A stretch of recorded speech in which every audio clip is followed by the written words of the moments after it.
एक समय की बात है। एक राज्य में एक प्रतापी राजा राज करता था। एक दिन उसके दरबार में एक विदेशी आगंतुक आया और उसने राजा को एक सुंदर पत्थर दिया। राजा वह पत्थर देखकर बहुत प्रसन्न हुआ। उसने उस पत्थर से भगवान विष्णु की प्रतिमा का निर्माण कर उसे राज्य के मंदिर में स्थापित करने का निर्णय लिया। प्रतिमा निर्माण का कार्य राज्य के महामंत्री को सौंप दिया। महामंत्री गांव के सर्वश्रेष्ठ मूर्तिकार के पास गया और उसे वह पत्थर देते हुए बोला, महाराज, मंदिर में भगवान विष्णु की प्रतिमा स्थापित करना चाहते हैं।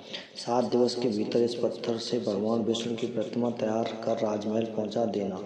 इसके लिए तुम्हें 50 स्वर्ण मुद्रा दी जाएगी।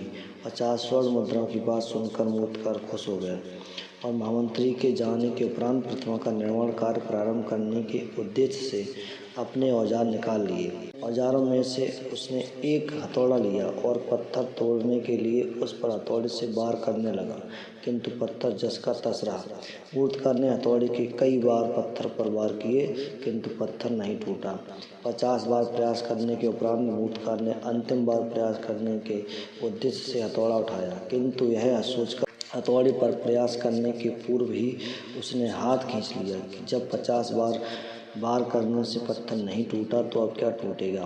वह पत्थर लेकर वापस महामंत्री के पास गया और उसे यह कह वापस कर आया कि इस पत्थर को तोड़ना नामुमकिन है, इसलिए इससे भगवान विष्णु की प्रतिमा नहीं बन सकती।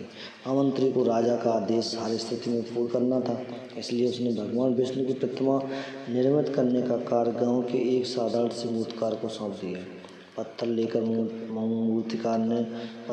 मूर्तिकार ने महामंत्री के सामने ही उस पर हथौड़े से प्रहार किया और वह पत्थर एक बार में ही टूट गया। पत्थर टूटने के बाद मूर्तिकार प्रतिमा बनाने में जुट गया। इधर महामंत्री सोचने लगा कि काश पहले मूर्तिकार ने एक अंतिम प्रयास और किया होता तो सफल हो गया होता और 50 स्वर्ण मुद्राओं को हकदार बनता। मित्रों, हम भी अपने जीवन में ऐसी परिस्थितियों से दो चार होते रहते हैं। कई बार किसी कार्य को करने के पूर्व या किसी समस्या के सामने आने पर उसका निराकरण करने के पूर्व भी हमारा आत्मविश्वास डगमगा जाता है और हम प्रयास किए बिना ही हार मान लेते हैं। कई बार